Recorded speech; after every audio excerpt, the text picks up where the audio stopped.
दोस्तों नमस्कार, मैं रमू सिंह। मोदी जी के रहते कोई भारत मां का चीरहरण कैसे कर सकता है? मोदी जी हैं तो मुमकिन है। मोदी जी आज देश के सबसे ताकतवर प्रधानमंत्री बन गए हैं। मोदी जी के होते हुए कोई भारत देश की तरफ आंख उठाने की हिम्मत भी नहीं कर सकता। भारत मां के आंचल पर आंच नहीं आ सकती। भारत मां का गौरव, भारत मां का वैभव देश की बढ़ती समृद्धि से है। पहले प्राचीन भारत सोने की चिड़िया हुआ करता था। अब मोदी जी भारत देश को फिर से समृद्धि प्रदान कर उसके गौरव को, देश के वैभव को वापस लाने के लिए अथक प्रयास कर रहे हैं, बहुत मेहनत कर रहे हैं। मोदी जी देश पर आंच नहीं आने देंगे। भारत देश के वैभव से हजारों करोड़ रुपए लेकर नीरव मोदी दूसरे देश भाग गया। यह भारत मां का चीरहरण नहीं तो और क्या कहा जाएगा? अगर यह भारत मां की अस्मिता पर चोट पहुंचाने की कोशिश है तो शक्तिशाली प्रधानमंत्री नरेंद्र मोदी को चाहिए ऐसे नीरव मोदी को वापस भारत मां की धरती पर लाकर ऐसी सजा दें ताकि फिर कोई नीरव मोदी जैसा इंसान भारत मां के वैभव से खिलवाड़ न कर सके। महाभारत में हम तीन लोगों को बहुत याद करते हैं, भगवान श्री कृष्ण, पांडव और उसके बाद कौरव। पांडवों के दो भाई अर्जुन और भीम सबसे ज्यादा याद किए जाते हैं। अगर हम ताकत की दृष्टि से देखें तो मोदी जी और अमित शाह पांडवों के अर्जुन और भीम जैसे ही है।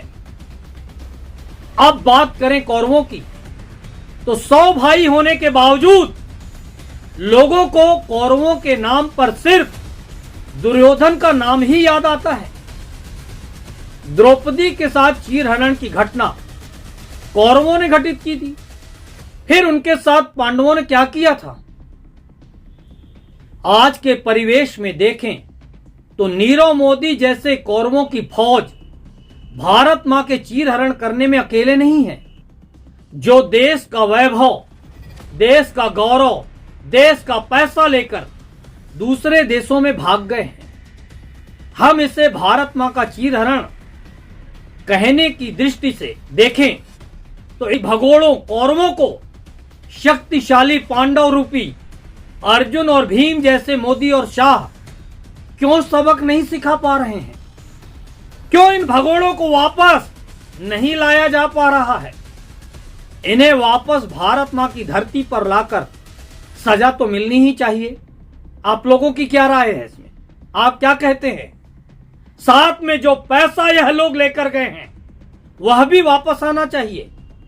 अगर हम इन भगोड़ों के खिलाफ कुछ नहीं कर पा रहे हैं तो आज नहीं तो कल लोग हमारी ताकत पर सवाल उठाएंगे।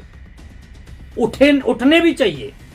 इतिहास के पन्नों पर यह भी दर्ज होगा कि भारत देश के सबसे ताकतवर प्रधानमंत्री नरेंद्र मोदी के सरकार में रहते हुए हजारों करोड़ रुपए भारत देश से लेकर भाग गए और ताकतवर प्रधानमंत्री नरेंद्र मोदी उनका कुछ नहीं कर पाए। अगर पांडवों ने, अर्जुन और भीम ने कौरवों को सबक नहीं सिखाया होता, उन्हें चीरहरण की सजा नहीं दी होती, तो क्या इतिहास उनका नाम गौरवशाली के रूप में आज भी लेता होता? ताकतवर, शक्तिशाली, पावरफुल कहते रहने से क्या होगा? हमें भारत मां की आबरू से खिलवाड़ करने वालों को ताकत का, शक्ति का, पावर का आभास भी कराना होगा। इस ताकत का इस्तेमाल भी करना होगा। देश की जनता को लगता है जिस दिन मोदी जी और अमित शाह चाह लेंगे उस दिन थोड़े भारत की धरती पर होंगे और एक एक पाई देश को लौटा देंगे। लौटाना पड़ेगा। देखना होगा देश की जनता की उम्मीदों को कब तक पूरा कर पाते हैं मोदी और शाह।